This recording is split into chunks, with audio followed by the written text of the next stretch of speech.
ናጽነት ክንድዚ ካመረረ መግዛእቲ ደኣ ከመይ ነበረ ቢርጋ ነፍሳ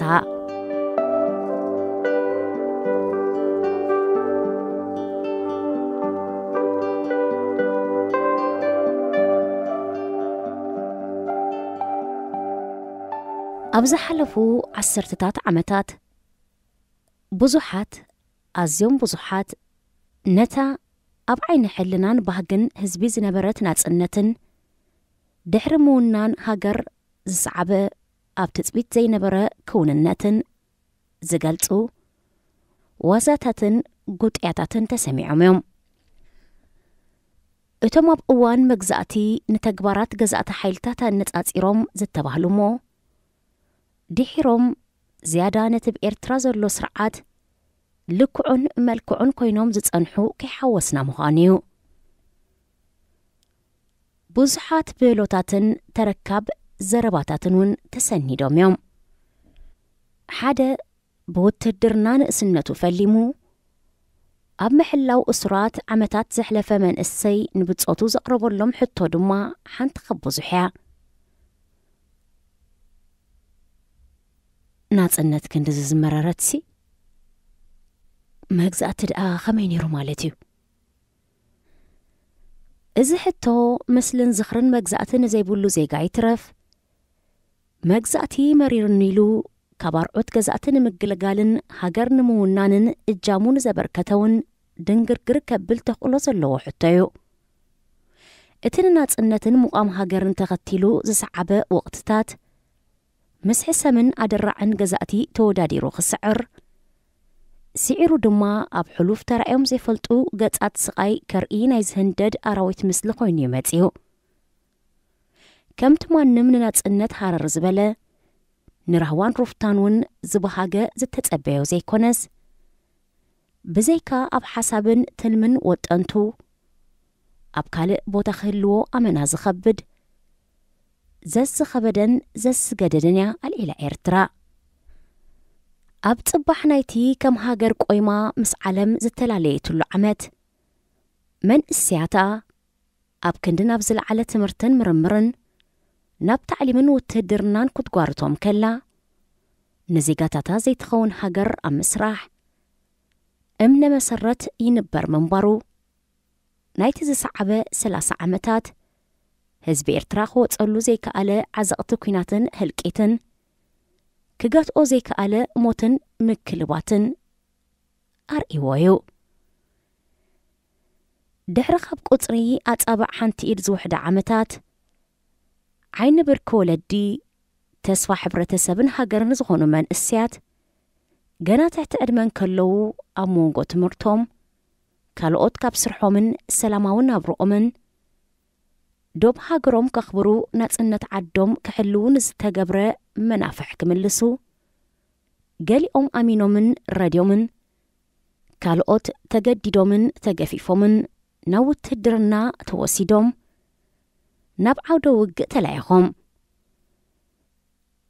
ገሊኦም ቁልዕነቶም ኣይዛዘሙን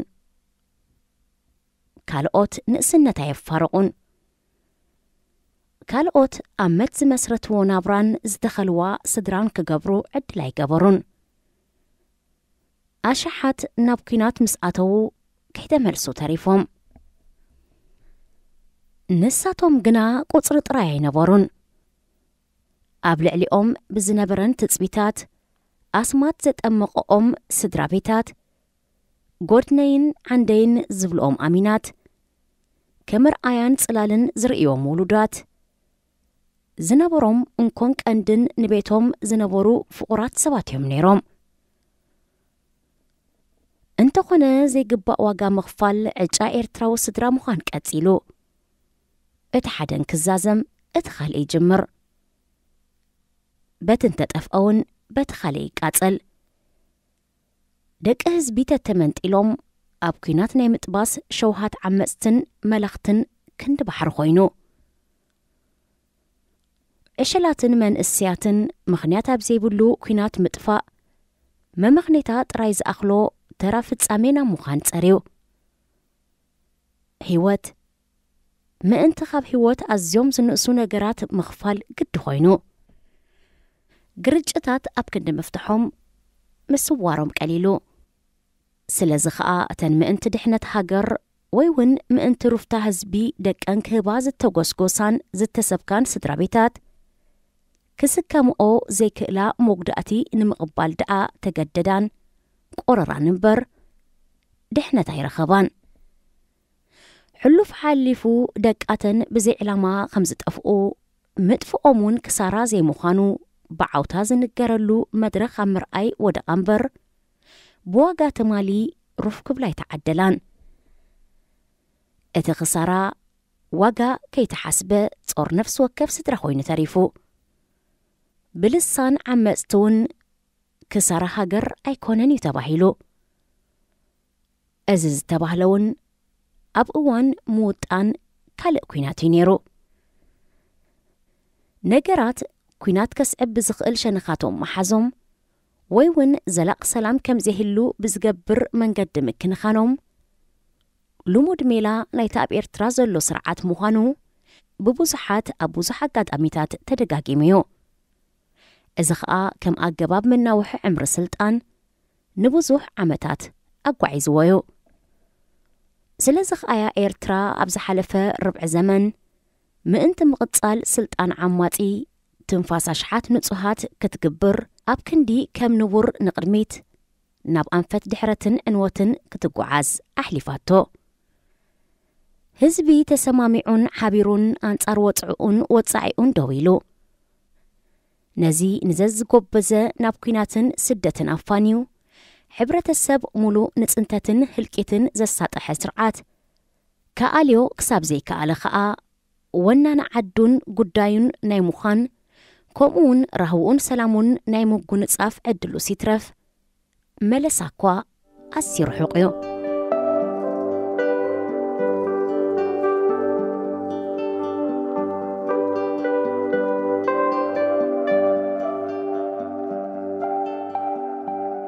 ኣብዚ ግዜ እዚ ጉዳይ ናይቶም ብሰርህልኽን መውፅእ ቂምታን ኣብቲ ቅድሚ ሓደ ዓመት ደው ዝበለ ኩናት ትግራይ ዝጠፍኡ ዜጋታት ኤርትራ መዕለቢ ኣብ ዘይተገብረሉ እዋን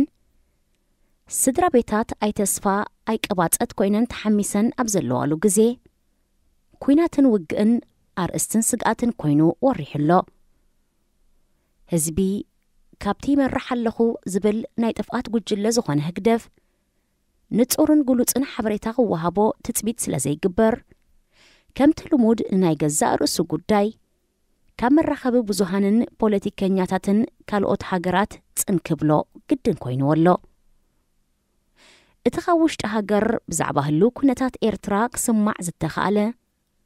እቶም ዘይወግዓውያን ምንጪ ሓበሬታን መጋበርያታትን ናይቲ ስርዓት ዝኾኑ ውልቀ ሰባትን ጉጅለታትን ዘሽከርክርዎ እቶም ካድራት ምባሎም ዝያዳ ዝገልጾም ስነ ጥበበኛታት እውን ከድሂዎ ዝስምዑ ዘለዉ እዩ መንእስያት ማኣትውኦም ጠፊእዎም ስድራ ቤታት እውን ከብደን ሓቑፈን እንሃለዋ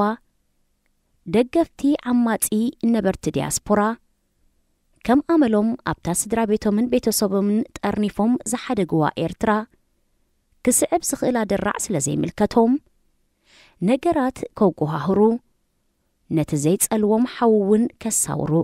ይስምዑ ኣለዉ እቶም መን ወፊሩ መን ከተመሊሱ ዘይጉዳዮም ድምፃውያን ከሞዮ ኣይክገሻን ከናቐላ ዝተመሰለ ኮይኑ ንዝተረፈ ኣራርዩ ክልክም ይንቀሳቐስ ንዘሎ ረጽምታት ኣብ ምውዕዋዕ ተጸሚዶም ንዕዘብ ኣለና ንኹሉ ነናቱ መጋጥምትን መማዝንትን ኣለዎሞ ኣማኢት ዓመታት ንድሕሪት ተመሊስና ታሪኽ ምስ እንውከስ እዞም ኣብዚ እዋን እዚ ኩናት እንክሰምዑ ዝሃጥሩ ብሞጎሳ ዓማፀ ዝረውዩ ስምዒትን ትርክታ ልብን ህዝቢ ዕሽሽሎም ብፍታዎም ኣብ ወደሳ ዓማፅን ምግዋሕ ኩናትን ዝተጸምዱ ድምፃውያን ኣብ ሓረግ ምውራስ ናይ ዝዓውዲ ደቅቶም ኣይተጥዑ ምዝጊ ዝተባህሉ ኣብ 1870ታት ከም ዝነበሩ ዝዝንተወሎም ዋጠኛ ኮይኖም ኢና ንረኽቦም ብደራስን ተመራማሪ ታሪኽን ኣቶ ሰሎሞን ፀሃይ ተዳልያ أب كل تشحن عسر تخلتن أبستحتمت ماسن ملكسن قداموت زر استامت حاف كمز السعف تحستو نركب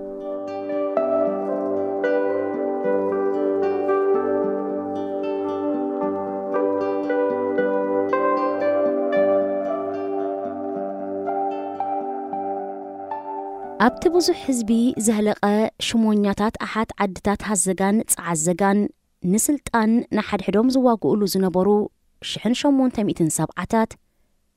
تعمز جيز بهالو زنبرو فلوت واتا دقيات هايلو تولد مدهن تعزقا أوق دعرو مخان أخري أسمرا نرأسي ولد ميكائيل سلومون هزقا مسعروم إنو ولن كيل عتاميتا إن مرقد عتاميتا تأكيبهم زيت معوالتا إلوم بمستنعاق داريفهم لهم نبرو تانيحهم دقيات هايلو برأس ولد ميكائيل أو وكدبات سعيرهم مسموتوغن إتوم بإيدتهم أقوانات إبامهم زنبرو تعوات زودو قطع مزقي جرأوا من نهارمو كمزيلهم محرت لمن ومي بحال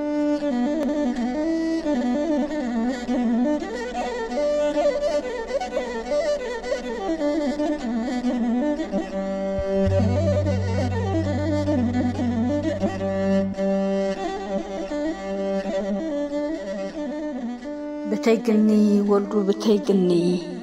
نهولكا كرا حردني نهولكا جماد حنقني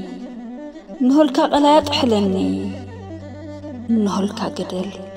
هتصدفني نهولكا ونشو جنازني نهولكا قدقد هاتوني نهولكا حمد كبرني نهولكا مني سقطني كم زي أدو تخوان مسيدني أسعدك سيدنا سيتني أنت ولدو جمد بسمايدو وريد كاب جمد كم مدردو فليحكا كاب حمد وطالس قتلكا محرت لمد محرت نديو زبزحلكا زمد إما بيت إلني دراما يلدا أصحيتا خولدا زي كرددا نوغدا خولدا زي سنبدا بركي خولدا زي تقدا هالتا خولدا زي نددا أتولدو ودن ببيت إلني تمل ملكا عبيخا كم ويني ما معكاتو واقع كم قرني كم زدوت قد مسيلني أسعدك سيد أنا صحيتني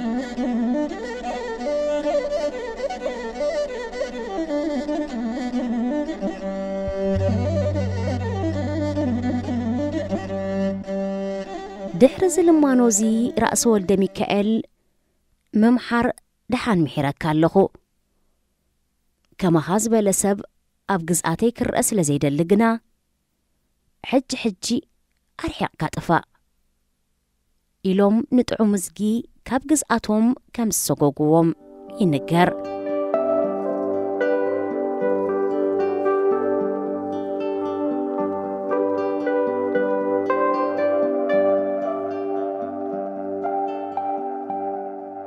إززان تازي نتوم تصباح بزعبا خلو زخقل زتفالي مدرخ لوطن حارنتن مدرخ حقن فتحن مدرخ حاتاتن تحتاتن زنقعهم نتقببهم عماتي أم حقواسن موداسن زباخنو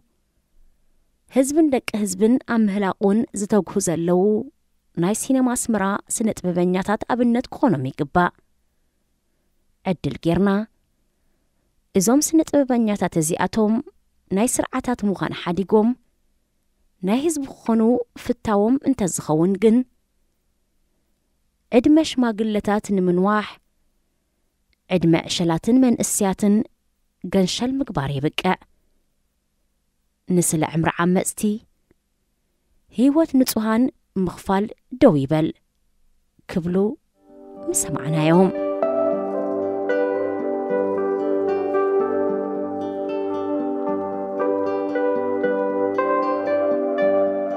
نات النت كندزي كامررة مجزات دعا كمي نبرا بيرقى لنفسها